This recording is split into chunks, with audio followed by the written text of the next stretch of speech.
1565 ଖ୍ରୀଷ୍ଟାବ୍ଦ ଓଡ଼ିଶାର ଶେଷ ସ୍ୱାଧୀନ ରାଜା ମୁକୁନ୍ଦ ଦେବଙ୍କ ଶାସନ ଚାଲିଥାଏ ଓଡ଼ିଶାରେ। ଓଡ଼ିଶା ରାଜ୍ୟକୁ 31 ଭାଗରେ ବିଭକ୍ତ କରି ଶାସନ କରୁଥିଲେ ରାଜା ମୁକୁନ୍ଦ ଦେବ।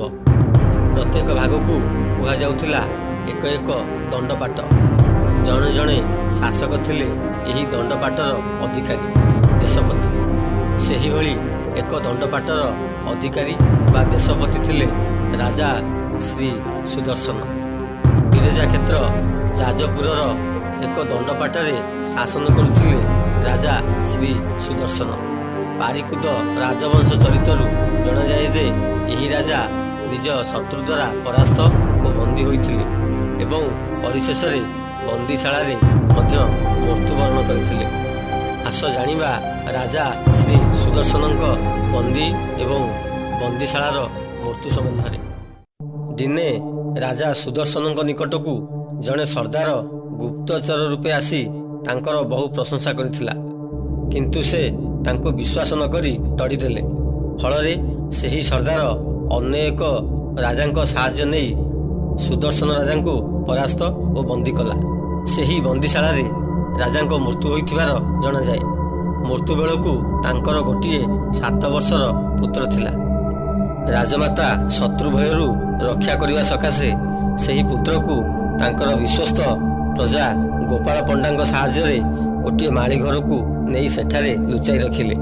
ସେହି ମାଳି ଘରେ ରାଜପୁତ୍ର ଅନେକ କାଳ ଲୁଚି ରହି ଅଧ୍ୟୟନ ସଙ୍ଗେ ସଙ୍ଗେ ନାନା ପ୍ରକାର ଅସ୍ତ୍ରଶସ୍ତ୍ର ବିଦ୍ୟା ଶିକ୍ଷା କରିଥିଲେ। ପ୍ରତିଦିନ ସେହି ମାଳି ଯଦୁରାଣା ସଙ୍ଗରେ ରାଜପୁତ୍ର ସେଠା ଅଧିଷ୍ଠାତ୍ରୀ ଦେବୀ ବିରଜାଙ୍କୁ ପୁଷ୍ପ ଚନ୍ଦନ ସମର୍ପଣ କରୁଥିଲେ। ଦିନେ ଶତ୍ରୁ ଆଉ ଥରେ ସେହି ରାଜ୍ୟକୁ ଆସି ଦେଖିଲା ଯେ ସେଠାରେ ରାଜଭବନ ଶୂନ୍ୟ ଏବଂ ରାଜପୁତ୍ର ସ୍ଥାନାନ୍ତରିତ ହୋଇଅଛନ୍ତି। ଏହା ଦେଖି ସେ କ୍ରୋଧରେ ଜ୍ଞାନ ଶୂନ୍ୟ ହୋଇ ସେହି ରାଜଭବନସ୍ଥ ବିରଜାଇ ଓ ଭୁବନେଶ୍ୱରୀ ମୂର୍ତ୍ତି ଦୁହିଁଙ୍କୁ ରାଜାଙ୍କ ବଡ଼ ପୋଖରୀରେ ଫିଙ୍ଗିଦେଲା ଏବଂ ମାଳି ଓ ରାଜପୁତ୍ରଙ୍କୁ ବନ୍ଦୀ କରି ରଖିଲା। ବନ୍ଦୀଶାଳାରେ ରାଜପୁତ୍ର କେତେ ଦିନ ରହିବା ପରେ ଦିନେ ବିରଜାଇ ତାଙ୍କୁ ସ୍ୱପ୍ନରେ କହିଲେ, ବତ୍ସ, ମୁଁ ତୁମ ଭକ୍ତି ଦେଖି ଆନନ୍ଦିତ ହୋଇଅଛି। ତୁମ କାତରତା ଓ ଭୟ ଅଚିରେ ଦୂର କରାଇବି। ମୁଁ ତୁମର ସହାୟ ଥିବା ଯାଏଁ ଶତ୍ରୁ ତୁମର କୌଣସି ଅନିଷ୍ଟ କରିପାରିବ ନାହିଁ। କାଲି ରାତ୍ରିରେ ମୁଁ ତୁମକୁ ବନ୍ଦୀଶାଳାରୁ ମୁକ୍ତ କରାଇଦେବି। କାଲି ଅର୍ଦ୍ଧରାତ୍ର ସମୟରେ ବନ୍ଦୀଶାଳାର ଦ୍ୱାର ଉନ୍ମୁକ୍ତ ହେବ। ତୁମେ ଓ ମାଳି ମୁକ୍ତି ଲାଭ କରି ରାଜଭବନ ବଡ଼ ପୋଖରୀ ନିକଟକୁ ଯିବ। ସେଠାରେ ବିରଜାଇ ଓ ଭୁବନେଶ୍ୱରୀଙ୍କ ପ୍ରତିମୂର୍ତ୍ତି ଦେଖିବ। ସେହି ମୂର୍ତ୍ତି ଥିବା ସ୍ଥାନରେ ଗୋଟିଏ ବେଲପତ୍ର ଓ ମନ୍ଦାର ଫୁଲ ପାଣିରେ ଭାସୁଥିବ। ତାହା ଦେଖି ସେହି ମୂର୍ତ୍ତି ଦ୍ୱୟକୁ ତୁମେ ଦୁହେଁ ମୁଣ୍ଡରେ ଘେନି ଏ ରାଜ୍ୟ ତ୍ୟାଗ କରିବ। ରାତ୍ର ଶେଷରେ ଯେଉଁଠାରେ ପ୍ରବେଶ କରିବ ସେହି ପ୍ରଦେଶରେ ତୁମେ ରାଜା ହେବ। କିନ୍ତୁ ରାଜ୍ୟ ଲାଭ କରି ଐଶ୍ୱର୍ଯ୍ୟରେ ମାତି ମୋତେ ପାଶୋରି ଦେବ ନାହିଁ। ସ୍ୱପ୍ନ ସଫଳ ହେଲା।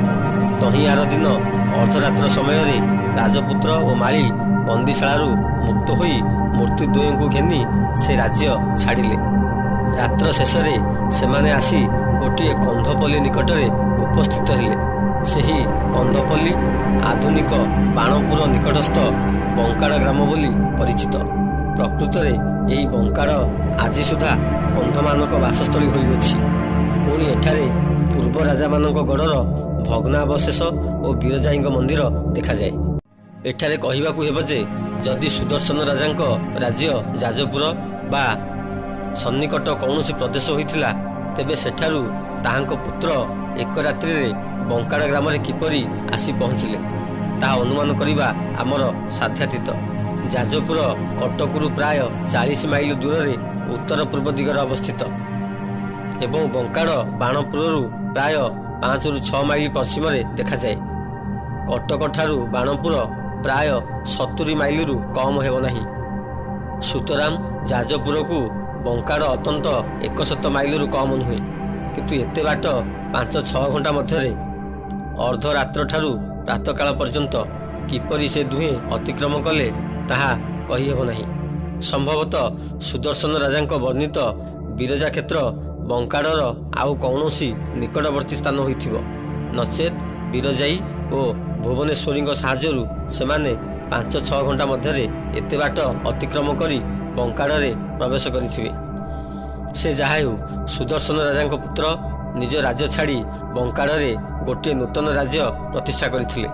ଏହି ରାଜପୁତ୍ର ଯଦୁରାଜ ମାନସିଂ ବାଣପୁରରେ ପାରିକୁଦ ରାଜବଂଶର ପ୍ରଥମ ରାଜ୍ୟ ପ୍ରତିଷ୍ଠାତା ବୋଲି ବଂଶାବଳୀ ଓ ଅନ୍ୟାନ୍ୟ ଲେଖକଙ୍କ ଲେଖାରୁ ଜଣାଯାଏ।